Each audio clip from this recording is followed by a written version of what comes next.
Good afternoon. This is Newsline on Melody 100.7 FM Ibadan. I am Bolabad Day Kale. First, let's check out the major headlines. No ransom paid for release of kidnapped victims, says presidential aide. Lautech medical lecturers suspend 4-month strike.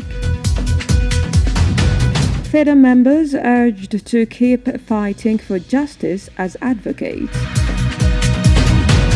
On the foreign scene, Haiti targets August 2026 for first elections after 10 years. And in the world of sports, Shell names 54-man provisional squad as Super Eagles begin AFCON 2025 battle.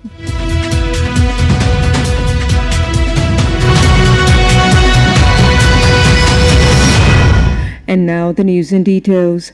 Special Advisor to President Bola Tinubu on Policy Communication, Daniel Bwala, has clarified that the federal government does not negotiate with or pay ransom to terrorists despite claims surrounding the release of kidnapped school children. In an interview with the Newsline on Wednesday, Bwala acknowledged that in previous administrations, the government sometimes engaged in negotiations to protect citizens, saying there was a time the federal government was negotiating. He, however, added that under Tinubu's administration, the government maintains a zero-tolerance policy on negotiation.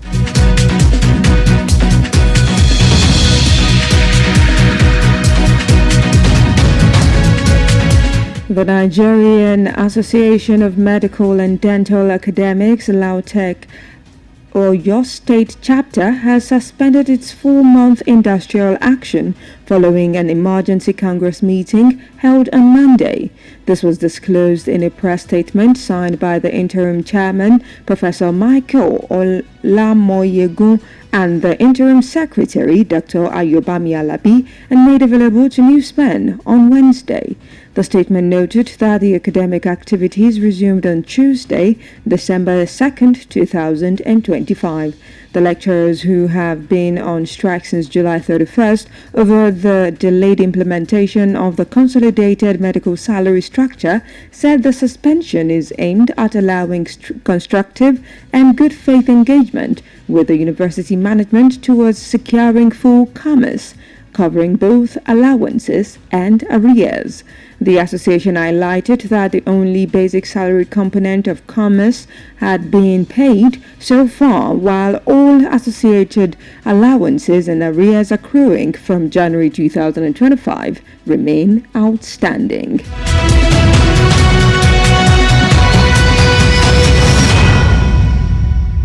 A call to action has gone out to members of the International Federation of Women Lawyers, FEDA, in Oyo State to continue lending helping hands to victims of abuse and human rights violation.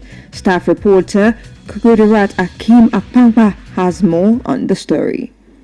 In her opening remark, Barrister Adelabu reminded members of the Oyo State FEDA that as volunteers, partners, and advocates for justice, they must not relent in lending helping hands to the victims of abuse, human rights violations, and exploitations. The special guest of honor and the wife of the governor of Osun State, Mrs. Titilola Adeleke, stated that justice should not be seen as luxury, but a necessity, because it is the shield that protects a girl child from early marriage, the sword that cuts through the chain of domestic violence, and the voice that speaks for widows denied their inheritance. Mrs. Adeleke emphasized the need for everyone to work together to build a better Nigeria through the discharge of adequate and prompt justice, so that the voiceless can have a say and be heard. Oppression and restore dignity. Let us remember that justice delayed is justice denied. We must continue to advocate for reforms that make our legal system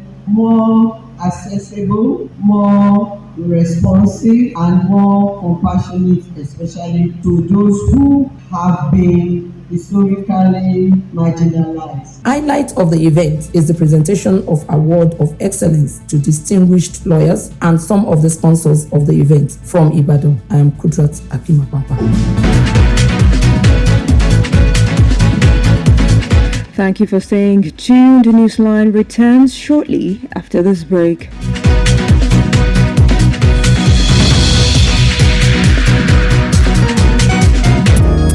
Exactly a year ago, a new baby was born in the Ibadan media space. The new baby, Melody 100.7 FM. We promise to make this place your real home of entertainment, and that we have been doing to the best of our ability. We couldn't have achieved all that we have done in the past 1 year without your impact, your support, partnership, and love. You have been amazing. We therefore want to use this opportunity to say a big thank you to you, our amazing fans and listeners. We're blown away by your love and support. Your tunes, feedback, and constant engagement keep us going. Thank you for rocking with us, for always staying tuned, and for being part of our radio family. We got your back, and we promise to keep bringing you the best all the time. Keep listening, keep sharing, and let's keep the party going. Shout out to each and every one of you. You are highly appreciated. Stay tuned and watch out for our anniversary activities coming soon to a venue near you. Thank you, and thank you. Thank you for making me who I am and putting me where I need to be. Wanna thank you for the opportunity to do my thing in this industry.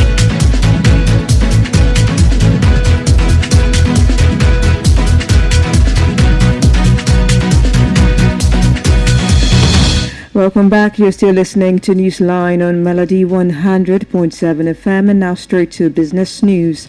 Travelers are facing a huge pinch as airfares on domestic routes have jumped by 150%, with some tickets crossing the 300,000 naira mark. The increase is largely driven by high passenger volume and shortage of aircraft, with the south-south and southeast routes worst hit. Before the festive period, tickets on these routes were around 120,000 naira, but prices have skyrocketed due to high demand. Passengers are struggling to cope with the steep prices, citing economic challenges as airlines blame the shortage of aircraft for the hike as the Yuletide rush continues.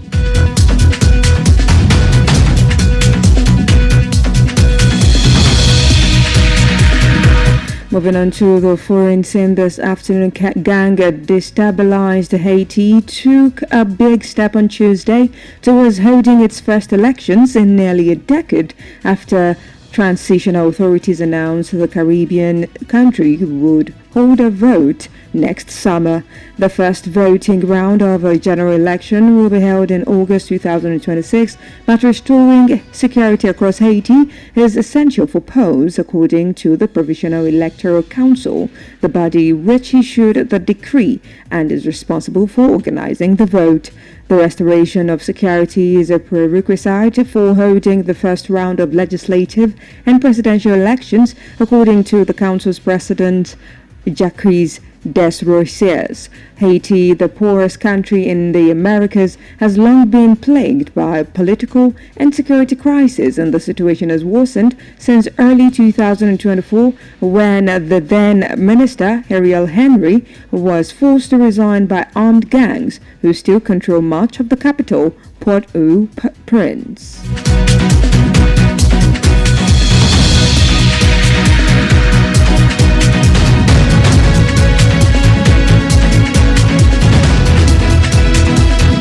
Moving on to the entertainment space this afternoon, the Ministry of Art, Culture, Tourism and the Creative Economy has announced the first ever Nigerian Foods and Culture Festival will be held on December 16th to 17th, 2025 at the cricket pitch in Tafawa Balewa Square, Lagos. Speaking at a press briefing in Abuja on Tuesday, Minister Anatu Musa Musawa Esquire revealed that the festival, organized in partnership with the Irabo Creative Minds, is designed to highlight Nigeria's diverse cultural traditions and vibrant creative expression. She noted that the Nigerian Foods and Culture Festival reflects the nation's dedication to leveraging art, culture, and tourism as tools for economic advancement, job creation, and national cohesion. According to the minister, Lagos was selected as the host venue because of its long-standing reputation as a center of cultural and creative innovation. Musawa also conveyed her appreciation to President Asiwaju Bola Ahmed Tinubu, JCFR, for his visionary leadership and steadfast support of the arts and culture sector. She further acknowledged the ministry's collaborators and sponsors while encouraging Nigerians to participate in the festival.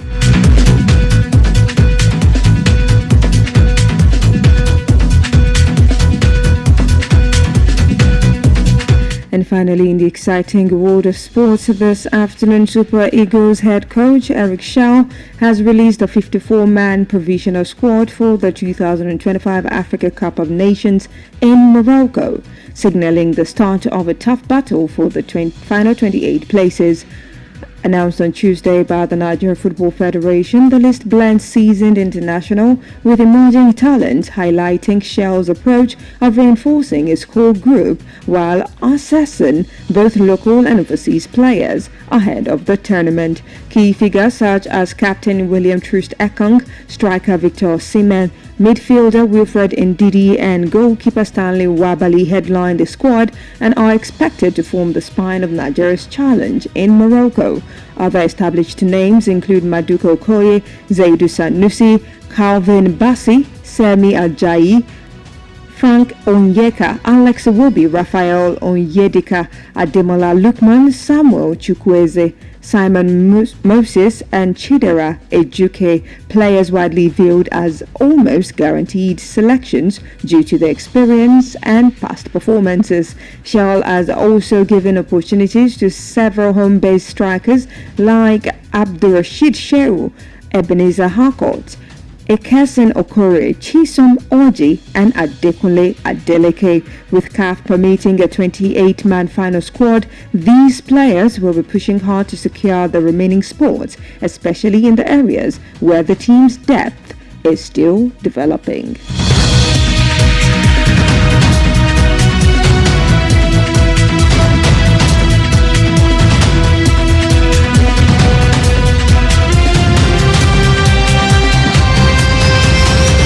We've now come to the end of the Newsline in Melody 100.7 FM, but before we wrap up, here is a recap of the major headlines. No ransom paid for release of kidnapped victims, says presidential aide. Lautech medical lecturers suspend 4-month strike.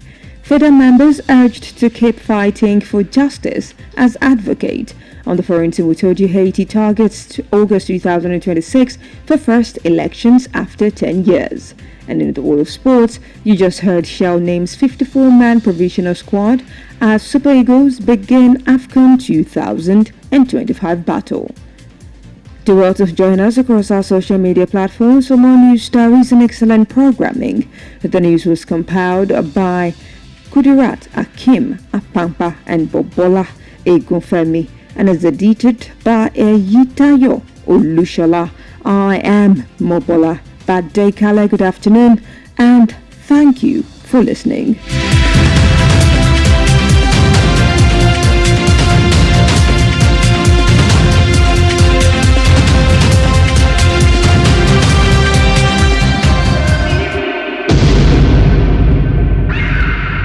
Melody 100.7 FM Ibadan. Stay cool with Melody.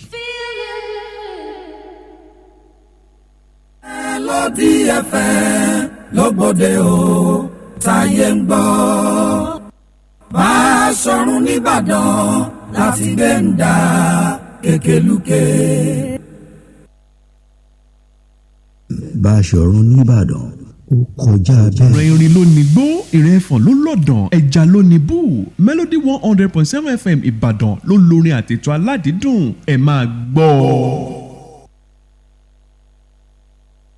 ìròyìn ní ìkànnì Melody 100.7 FM Ìbàdàn.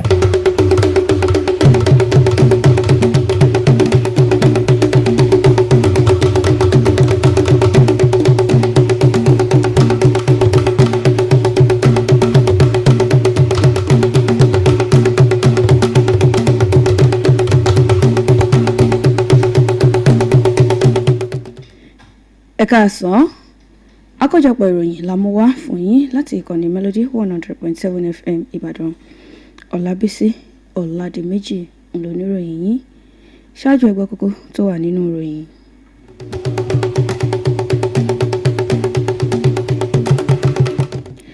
A san owó kankan fún àwọn agbésùmọ̀mí láti fi àwọn tó wà ní àhámọ́ wọn sílẹ̀. Ẹni tó jẹ́ amúgbálẹ́gbẹ̀ẹ́ fún ààrẹ òun ló sọ bẹ́ẹ̀.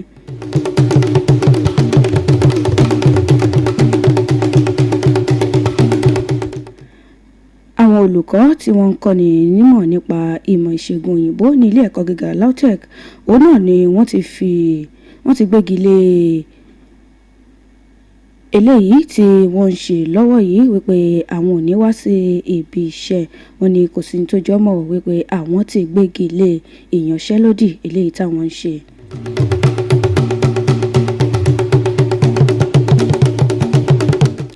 Àwọn ọmọ ẹgbẹ́ FIDA rọ ìjọba àpapọ̀ àti àwọn ọmọ orílẹ̀-èdè Nàìjíríà wípé kí wọ́n tẹ̀síwájú láti máa jà fún ètò ìdájọ́ rere.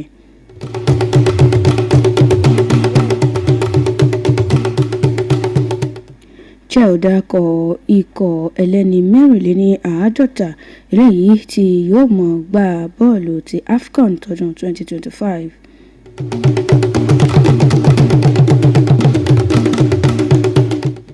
Ní báyìí ìròyìn lẹ́kùnrẹ́rẹ́. Ẹni tí ó jẹ́ olùbádámọ̀ràn sí ààrẹ Bọ́lá Tinubu lórí ọ̀rọ̀ tó ní ṣe pẹ̀lú ìlànà àńtọ̀ àti ìkànsíra ẹni Daniel Buala ó ti sọ̀rọ̀ lórí ọ̀rọ̀ eléyìí tí ó ń jà ràìnràìn wípé ìjọba àpapọ̀ lórílẹ̀‐èdè Nàìjíríà wọ́n san owó fún àwọn jàǹdùkú agbésùmọ̀mí láti fi àwọn tó wà ní àhámọ́ wọn láti fi wọ́n sílẹ̀. Ó ní kò sí tó jọ ìròyìn ọ̀hún nínú ìfọ̀rọ̀wérọ̀ eléyìí tí ó ṣe pẹ̀lú àwọn oníròyìn ní ọjọ́rú Wednesday. Ó ní Buala ti sọ̀rọ̀ lórí ọ̀rọ̀ yìí. Ó ní iṣẹ́ rí ìṣàkóso eléyìí tí ó kó gbà wọlé kó tó di wípé ààrẹ Bọ́lá Tinubu ó tẹ́wọ́ gba ìṣàkóso. Ó ní wọ́n ti fi ìgbà kan rí bá àwọn jàǹdùkú agbésùmọ̀mí, wọ́n ti fi ìgbà kan rí bá wọn sọ̀rọ̀. Ó ní láti fi dáàbò bo àwọn ọmọ orílẹ̀-èdè Nàìjíríà. Ó náà sì ni ó ní àmọ́ ìṣàkóso tó wà ń bẹ̀ lọ́wọ́ yìí kò bá àwọn jàǹdùkú agbésùmọ̀mí kò bá wọn dúnàádúrà. Àwọn ò sì san owó kankan kí wọ́n tó fi àwọn tí ó wà ní àhámọ́ wọn kí ó tó fi wọ́n sílẹ̀.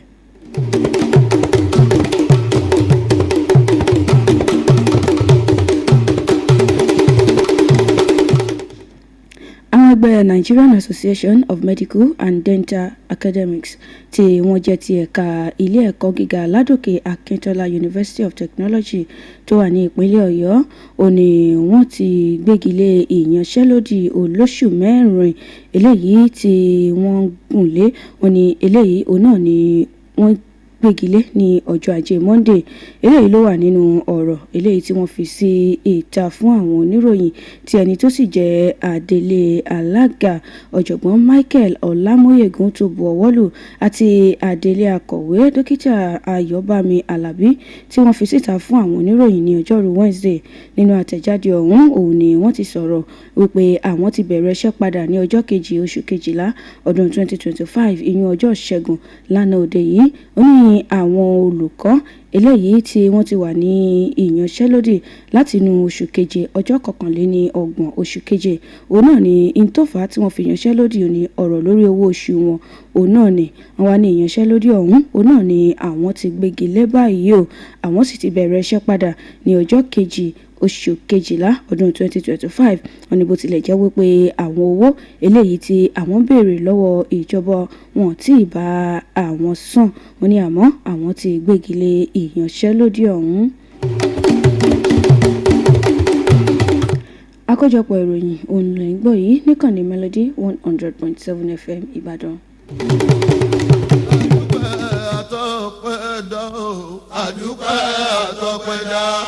Lọ́dún kan sẹ́yìn a bí ọmọ tuntun jòjòló ṣẹ̀ka gbóhùnsáfẹ́fẹ́ ìlú Ìbàdàn. Ọmọ tuntun ọjọ́ òun àná Melody 100.7 FM Ìbàdàn ti wá dàgbà. Ó yẹ ẹ̀dá múso. A ṣèlérí láti máa múnú yín dùn dẹ́rìn pẹ̀kẹ́ yín. Bẹ́ẹ̀ ni a kò yapa lójú ọ̀nà lérí wa torí pé a sọ̀rọ̀ ṣẹni wá tí kì í sọ̀rọ̀ dànù. sí ẹ̀yin olólùfẹ́ wa láìsí àtàǹpàkò bí ìlàgbà lọ́wọ́ ọ̀bárì láìsí ẹ̀yin tálàbà máa pè láwa ẹ̀yin lèjìká tí ò jẹ́ káṣó yẹ̀ lọ́rùn àmọrírì ìfẹ́ àtìlẹ́yìn àti ipa tẹ̀yin olólùfẹ́ àti olùgbọ́ wa ti kó agbóṣùbà ràbàtà fún yín o akínyìn pé ẹ ṣeun àmọrírì bẹ́ẹ̀ ṣe ń gbọ́ wa tẹ̀ ń tẹ̀lé wa tẹ̀ sì ń tẹ́wọ́ gba gbogbo nǹkan tá à ń gbé wa a ṣèlérí pé a ò ní já yín nítàn mọ́ ẹ ṣé púpọ̀ àjọṣepọ̀ wa kò ní bàjẹ́ o Melody FM pé ọdún kan ó yẹ ẹ̀dá múso múso. appreciation mo dúpẹ́ oníbù ọ̀rẹ́ bàbá gbọ́ pẹ́ mi.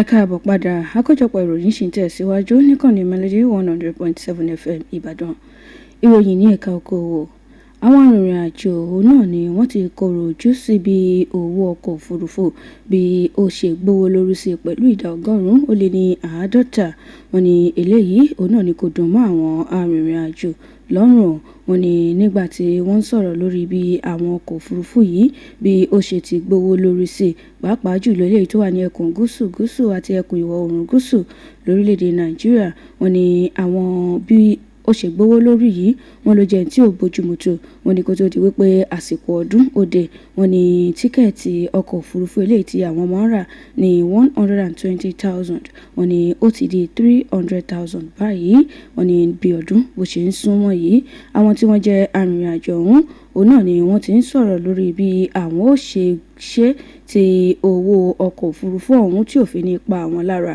àmọ́ wọ́n ní ìdí tí ó fi wọ́n gógó báyìí òun náà ni wípé kò sí ọkọ̀ òfurufú eléyìí tí ó tó fún eléyìí ọkọ̀ òfurufú tó tó àwọn èèyàn tí wọ́n wà ńlẹ̀ tí wọ́n fẹ́ gbé wọn ní torí ìdí èyí òun náà ló jẹ́ kí owó ọ̀hún kí ó wọ́n gógó báyìí o wọn ní kò sì bójúmu bẹ́ẹ̀ ní àsìkò ọdún tí oníkálukú tó ń ṣe ìnáwó.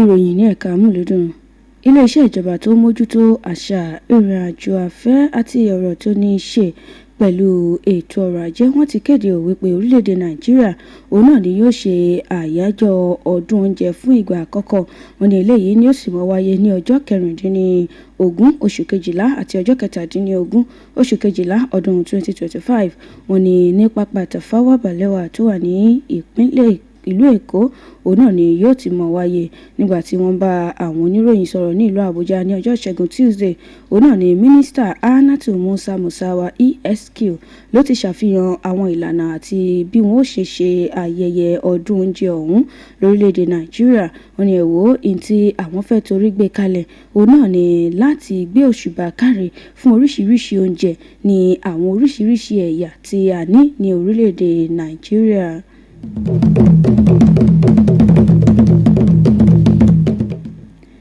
ní ẹ̀ka eré ìdárayá olórí akọ́nimọ̀ọ́gbá ẹgbẹ́ agbábọ́ọ̀lù Super Eagles Eric Chell ó ti ṣe àfihàn ikọ̀ ẹlẹ́ni 54 eléyìí tí wọ́n ó mọ̀ gba ìfẹsẹ̀wọnsẹ̀ African Cup of Nations eléyìí tí ó mọ̀ wáyé tí ó jẹ́ ti ọdún 2025 tí ó sì mọ̀ wáyé ní Morocco ó sọ̀rọ̀ ó ní ìfẹsẹ̀wọnsẹ̀ yìí òun náà ni ó jẹ́ eléyìí tó ní agbára ó kéde ní ọjọ́ Ìṣẹ́gun Tuesday láti ilé-iṣẹ́ ìjọba eléyìí tó mójútó bọ́ọ̀lù àfẹsẹ̀gbá ìyẹn Nigeria Football Federation NFF ó ní àwọn tí àwọn sì yàn wípé wọ́n mọ̀ ṣojú orílẹ̀-èdè Nàìjíríà yìí ó ní àwọn tí wọ́n tó gbangba sùn lọ́yẹ̀ ni ó ní àwọn tí wọ́n jẹ́ èèkàn lára wọn òun náà ni William Troost Ekong, Victor Osimhen, Wilfred Ndidi ẹni tí ó mọ̀ ṣọ́ ojú ilé òun náà ni Stanley Owabale wọ́n ní àwọn yòókù òun náà ni Maduka Okoye, Zaidu Sanusi, Calvin Bassey, Semi Ajayi, Frank Oyeka, Alex Iwobi, Raphael Onyedika, Ademola Lookman, Samuel Chukwueze, Simon Moses àti Chidera Ejuke wọ́n ní àwọn wọ̀nyí òun náà mọ̀ ní wọ́n mọ̀ ṣojú orílẹ̀-èdè Nàìjíríà níbi ìdíje Africa Cup of Nations ti ọdún 2025 eléyìí tí yóò mọ̀ wáyé ní Morocco.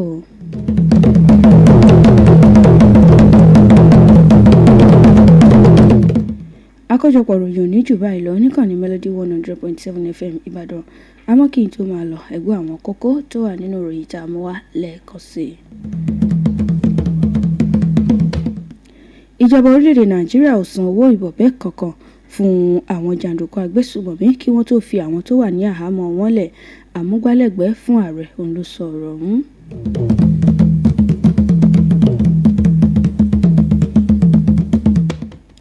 Àwọn olùkọ́ tí wọ́n ń kọ́ni nípa ìmọ̀ ìṣègùn ní ilé ẹ̀kọ́ gíga LAUTECH náà ni wọ́n ti gbégi lé ìyanṣẹ́lódì olóṣù 4.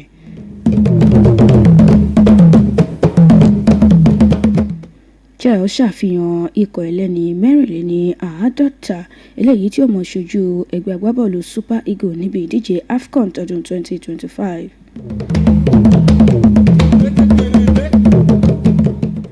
Àkójọpọ̀ ròyìn òní jù báyìí lọ níkànnì Melody 100.7 FM Ìbàdàn. Ẹ má gbàgbé láti darapọ̀ mọ́ wa lórí gbogbo àwọn ìtàkùn ìbánidọ́rẹ̀ẹ́ wa àti Melody 100.7 FM Ìbàdàn. Kudrat Hakeem Àpáńgbá àti Bọ̀bọ́lá Eégúnfẹ́mi òun ló ṣe àkójọpọ̀ ìròyìn yìí. Èyí Táyọ̀ Olúṣọlá òun ló lóòtú ìròyìn. Ọlábísí Ọládìméjì ló mú ìròyìn ọ̀hún wá sí etí ìgbọ́ yín. Ẹ káàsán lẹ́ẹ̀kan sí. Ẹ ṣé tẹ̀ ń gbọ́ ìkànnì Melody 100.7 FM Ìbàdàn.